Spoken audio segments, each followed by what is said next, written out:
So you've got yourself to the gym and you're about to do a workout. So before you get started, it is super important that we warm up all of your joints and muscles through a mobility routine to make sure that we are not going to injure any of our joints and to make sure that we are prepared for our workout.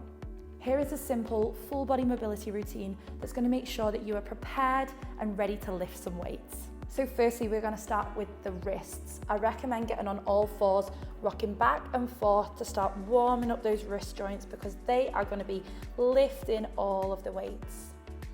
Starting with the fingers to the front, we're going to rock back and forth. And fingers to the side. Pushing the shoulders over the fingertips.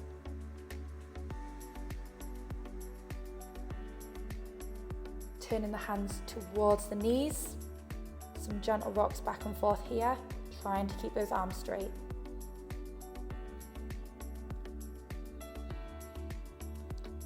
And then finally turn the palms upwards, fingers still towards the knees, and stretching out the back of those forearms. Some little rocks the whole way through this.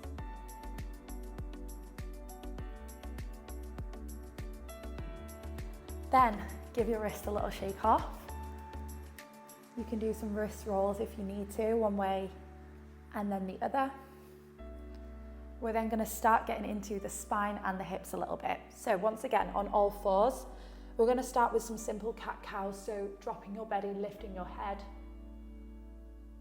and then tucking the chin, rolling through the spine and pushing the hands into the floor as hard as you can.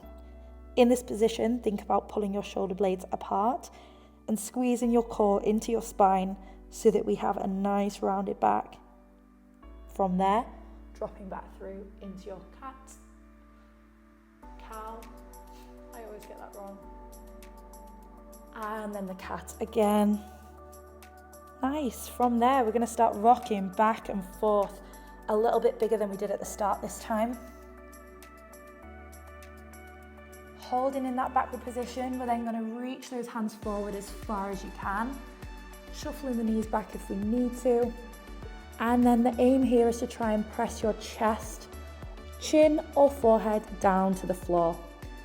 You should be feeling a really nice big stretch through your back muscles and even potentially through your hips at this point. We're going to hang out here and gently start rocking that body side to side. Slowly pushing into the shoulder, stretching out those lats.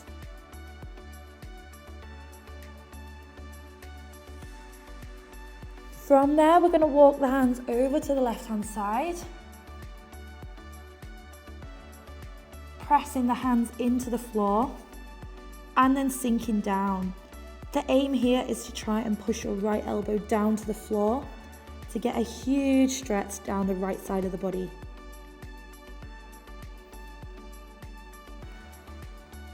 Take a few deep breaths here.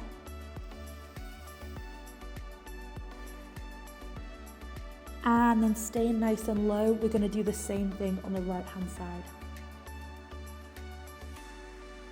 Get down nice and low and then push that left elbow to the floor. Again, taking some nice deep breaths to fill up the lungs and expand the rib cage, stretching out all the muscles in our back there.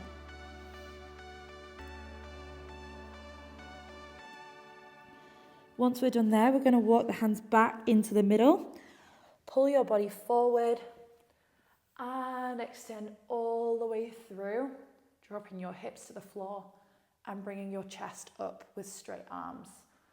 If we want to here, you can try and complete a few shoulder rolls. And the aim here is to have your legs as close together as possible behind you, nice and straight. From here, we are going to look over one shoulder towards the heels or the toes, and the other side.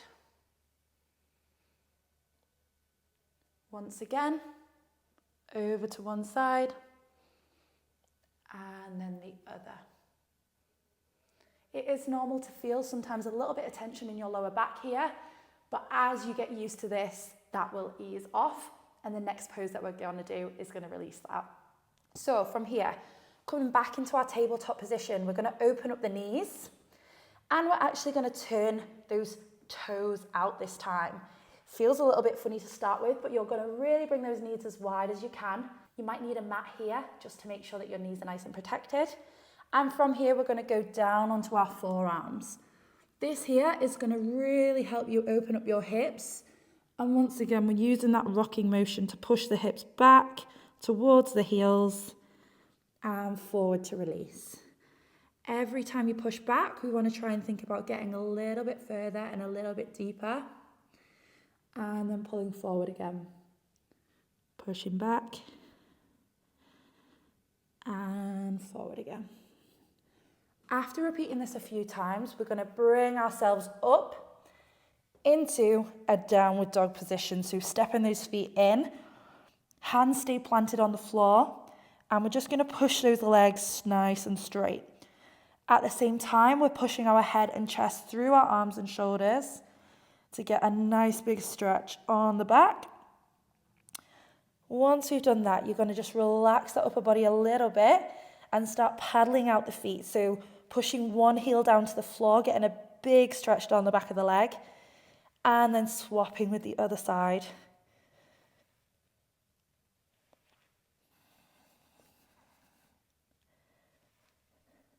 From there, we're going to come forward into a high plank. You're going to step that left foot through, up towards where your hands are. If you can't do that in one step, do not worry. You can shuffle your way into this position. Once we're here, we're keeping that back leg off the floor, and we're going to perform some circles on the hip here. So trying to think about dropping the hips down, lifting the chest and shoulders up, to look forward so that we're getting a nice deep stretch in our groin area. Once you've done a few circles each way, we're then going to take the same arm as the leg is forward.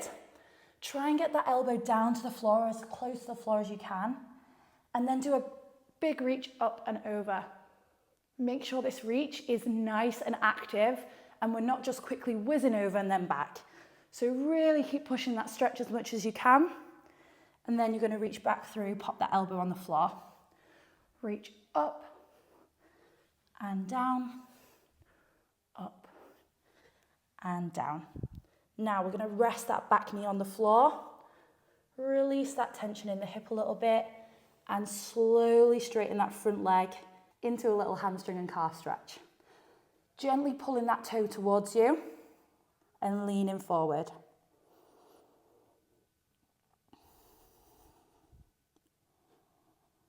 From here, we're going to come back forward, return to our downward dog position, quick release, and then perform the same on the other side.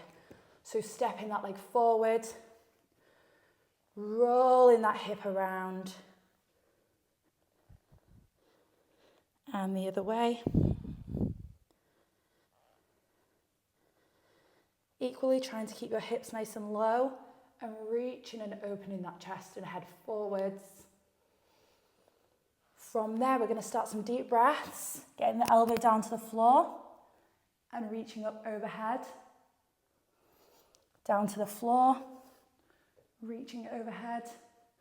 One more time. And up.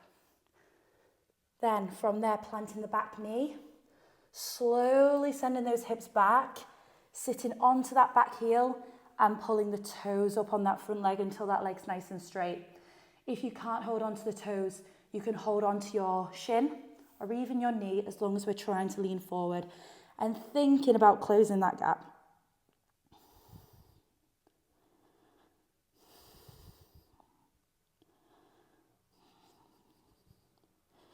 All right, from there, we're going to come back up.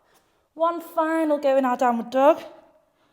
And then we're going to walk those hands in towards the feet until we're up at standing again.